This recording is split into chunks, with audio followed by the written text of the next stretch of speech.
샬롬, 지난밤 평안하셨습니까? 오늘은 10월 29일 화요일입니다. 지난 한 주간 특별 새벽 기도회를 통하여 큰 은혜를 주신 하나님께 감사드립니다. 특별 새벽 기도회는 끝이 났지만 이제 목요일에 있을 110일의 서울 선호회와 돌아오는 주일에 있을 항존직 제1차 선거를 위해서 계속 기도해 주시기 바랍니다. 지난 주일 새 생명 잔치는 놀라우신 하나님의 은혜 가운데 마쳤습니다. 총 87명의 새가족분들이 교회를 방문하였고 1부부터 3부 예배까지 500여 명의 교우들이 함께 예배를 드렸습니다.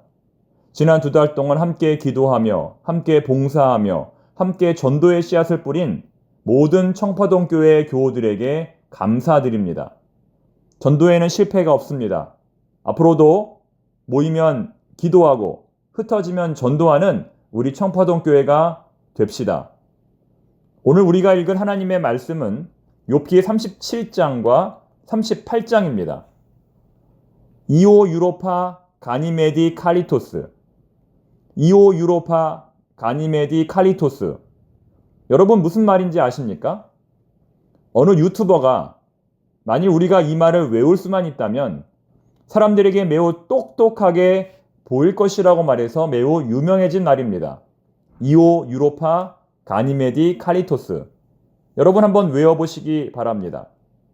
이 말은 1610년 갈릴레오 갈릴리에 의해 발견된 목성의 주위를 도는 4개의 위성을 가리키는 말입니다. 지구의 위성은 단 1개뿐이지만 목성의 경우에는 현재까지 발견된 것만 모두 95개입니다. 지구와는 다르게 어마어마하게 많은 위성들이 목성의 주위를 돌고 있다는 것입니다. 특히 이 중에서도 과학자들은 가니메데라고 하는 위성을 가장 많이 주목하고 있는데요. 이 위성의 지름은 5262km로 현재까지 발견된 태양계의 위성 중 가장 그 크기가 큽니다. 지구의 위성인 달보다도 2배가 더 큽니다. 그런데 놀랍게도 이 가니메디의 대기층은 100% 산소로 이루어져 있기 때문에 최근 생명체 거주 가능성이 매우 높은 위성으로 판명되었습니다. 뿐만 아니라 가니메디의 표면은 얼음과 먼지로 덮여 있기 때문에 원시 생명체의 존재 가능성이 매우 높습니다. 작년 4월에는 이것을 밝히기 위해 목성으로 탐사선을 보냈는데 이제 곧 7년 뒤인 2031년에는 이 탐사선이 목성에 도착해 유로파와 가니메디와 칼리토스 등 총 3개의 위성을 탐사할 예정입니다. 이제 앞으로 7년 뒤에는 이 우주의 지구인 외에도 또 다른 생명체가 있을지 드디어 밝혀지게 될 것입니다. 오늘의 본문에는 우주 창조의 신비와 관련된 성경 구절들이 많이 나옵니다. 38장 4절부터 7절까지는 지구의 시작, 지구의 기원을 묻는 질문입니다. 내가 땅의 기초를 놓을 때에 너는 어디에 있었느냐? 내가 깨달아 알았거든 말할지니라. 누가 이 땅을 설계하였는지 너는 아느냐? 누가 그 위에 측량줄을 띄었는지 너는 아느냐? 무엇이 땅을 버티는 기둥을 잡고 있느냐? 누가 땅에 주춧돌을 놓았느냐? 성경의 기록에 의하면 지구의 역사는 6,000년 정도에 불과합니다. 아직도 보수적인 신학자들은 이 의견을 지지합니다. 하지만 땅속에서 동물들과 식물들의 화석이 발견되고 그러한 화석이 형성되기까지 수백만 년이 걸릴 것이라는 연구가 진전되면서 지구의 역사는 30억 년 전까지 거슬러 올라갑니다. 심지어 어떤 과학자는 최초 지구의 형성 시기를 50억 년 전으로 보는 경우도 있습니다. 욥기 38장 18절 같은 경우에는 지구의 크기를 묻는 말씀입니다. 세상이 얼마나 큰지 짐작이나 할 수 있겠느냐? 이 모든 것을 알고 있다면 어디 내 말 한번 들어보자. 여러분, 지구 전체의 크기, 지구 전체의 둘레가 어느 정도 될까요? 서울에서 지구 반대편에 있는 나라까지 가려면 비행기로 몇 시간이나 걸릴까요? 대략 한국에서 브라질까지의 비행시간은 31시간 30분 정도라고 합니다. 하루를 꼬박 가고 7시간 반을 더 가야 한다는 것입니다. 대략 지구의 둘레는 4만 킬로미터 정도 된다고 하지요. 물론 욥이 살던 당시에는 지구가 둥글다는 생각을 하지 않았을 것입니다. 아마도 옛날 사람들은 지구를 커다란 직사각형, 육지와 바다로 이루어진 커다란 직사각형으로 생각했을 것입니다. 바닷물이 흘러내리지 않는 것은 지구가 사발처럼 그 끝이 더 높다고 생각했기 때문입니다. 다만 해가 날마다 동쪽에서 떠서 서쪽으로 지는 것을 보며 매우 이상하게 느꼈을 것입니다. 날마다 새로운 해가 뜨는 것일까? 아니면 어제 떴던 해가 다시 뜨는 것일까? 만약 어제 떴던 해가 다시 뜨는 것이라는 생각이 들었다면 고대인들도 지동설에 대해서 한 번쯤은 생각을 해보았을 것입니다. 그런데 욥기에는 매우 흥미로운 구절이 하나 등장합니다. 오늘의 본문은 아니지만 지동설을 연상시킬 수 있는 구절이 이 욥기에 나온다는 것입니다. 하나님이 북쪽 하늘을 허공에 펼쳐 놓으시고 이 땅덩이를 빈 곳에 매달아 놓으셨다. 무슨 말입니까? 하나님이 이 지구를 우주 한가운데에 매달아 놓으셨다는 표현이 성경에 나온다는 것입니다. 당시 고대인들의 우주관으로 볼 때 매우 놀라운 관찰이 아닐 수 없습니다. 이렇게 볼 때 신앙과 창조의 관계는 너무나 중요하고 밀접한 관계입니다. 우리 신앙인에게 창조는 너무나 중요한 문제라는 것입니다.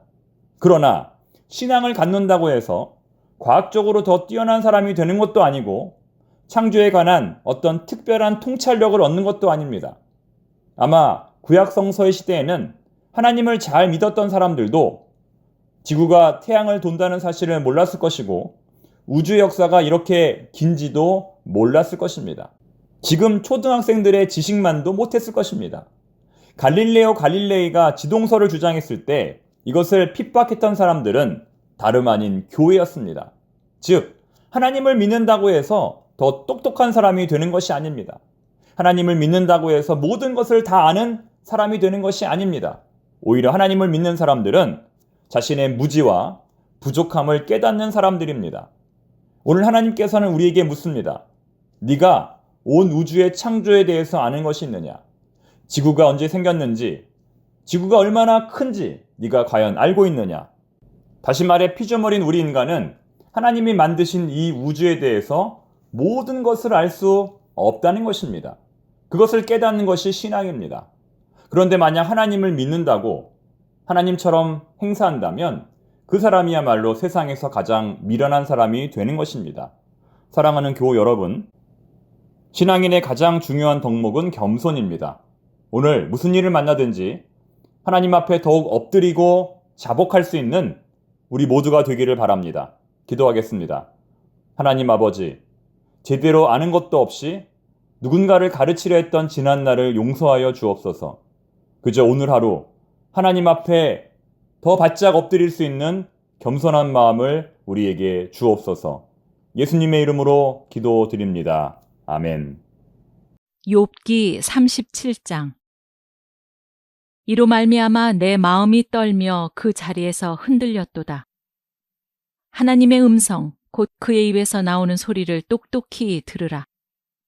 그 소리를 천하에 펼치시며 번갯불을 땅 끝까지 이르게 하시고 그 후에 음성을 발하시며 그의 위엄찬 소리로 천둥을 치시며 그 음성이 들릴 때 번개를 멈추게 아니하시느니라.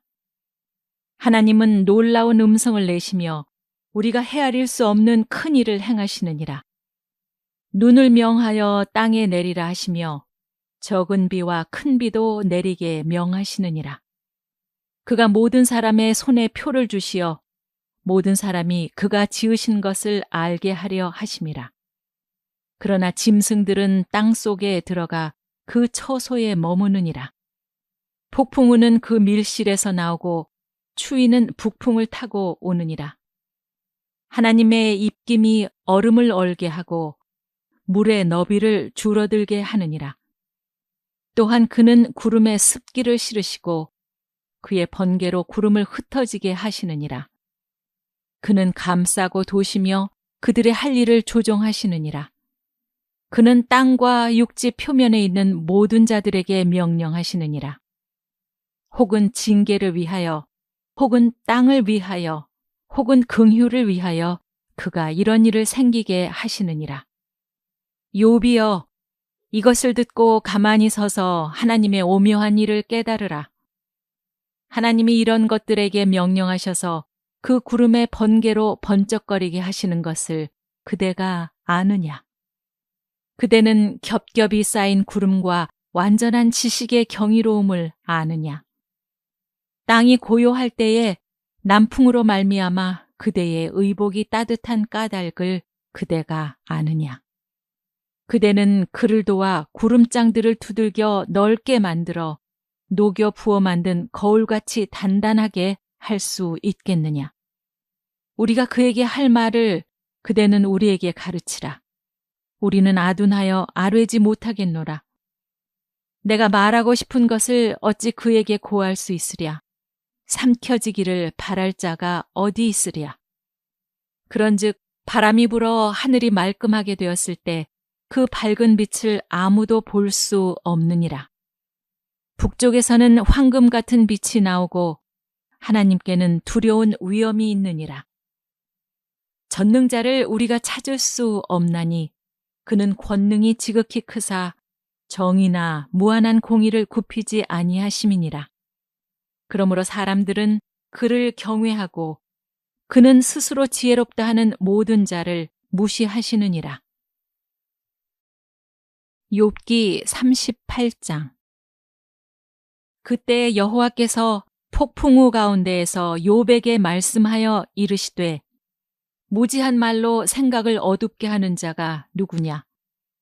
너는 대장부처럼 허리를 묶고 내가 네게 묻는 것을 대답할지니라. 내가 땅에 기초를 놓을 때 네가 어디 있었느냐?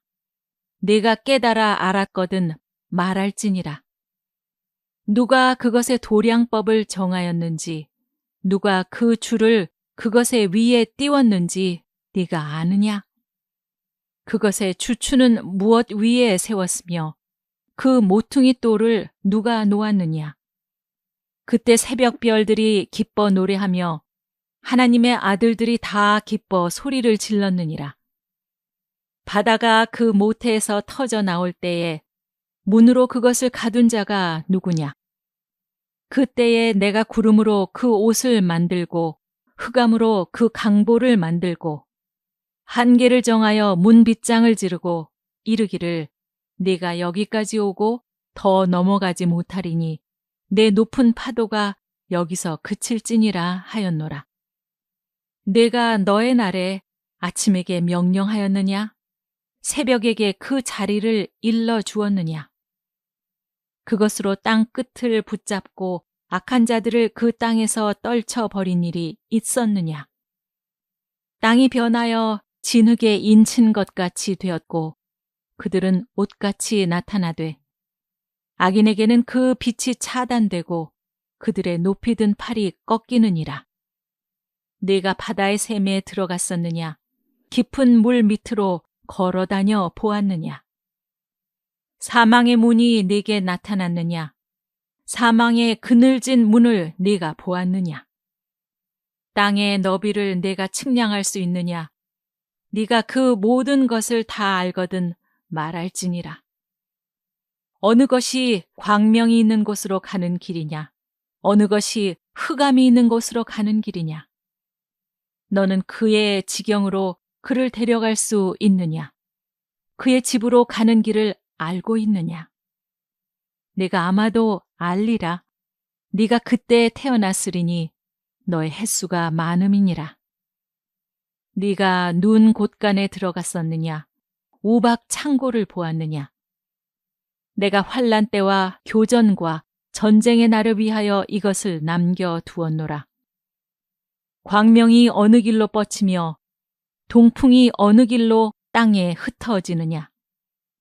누가 홍수를 위하여 물길을 터주었으며 우레와 번갯길을 내어주었느냐? 누가 사람 없는 땅에 사람 없는 광야에 비를 내리며 황무하고 황폐한 토지를 흡족하게 하여 연한 풀이 돋아나게 하였느냐? 비에게 아비가 있느냐? 이슬방울은 누가 낳았느냐? 얼음은 누구의 태에서 났느냐? 공중의 서리는 누가 낳았느냐? 물은 돌같이 굳어지고 깊은 바다의 수면은 얼어붙느니라. 네가 묘성을 메어 묶을 수 있으며 삼성의 띠를 풀 수 있겠느냐? 너는 별자리들을 각각 제때에 이끌어낼 수 있으며 북두성을 다른 별들에게로 이끌어갈 수 있겠느냐? 네가 하늘의 궤도를 아느냐? 하늘로 하여금 그 법칙을 땅에 베풀게 하겠느냐? 네가 목소리를 구름에까지 높여 넘치는 물이 네게 덮이게 하겠느냐? 네가 번개를 보내어 가게 하되 번개가 네게 우리가 여기 있나이다 하게 하겠느냐? 가슴 속의 지혜는 누가 준 것이냐? 수탉에게 슬기를 준 자가 누구냐? 누가 지혜로 구름의 수를 세겠느냐? 누가 하늘의 물주머니를 기울이겠느냐? 티끌이 덩어리를 이루며 흙덩이가 서로 붙게 하겠느냐? 네가 사자를 위하여 먹이를 사냥하겠느냐? 젊은 사자의 식욕을 채우겠느냐? 그것들이 굴에 엎드리며 숲에 앉아 숨어 기다리느니라. 까마귀 새끼가 하나님을 향하여 부르짖으며 먹을 것이 없어서 허우적거릴 때에 그것을 위하여 먹이를 마련하는 이가 누구냐?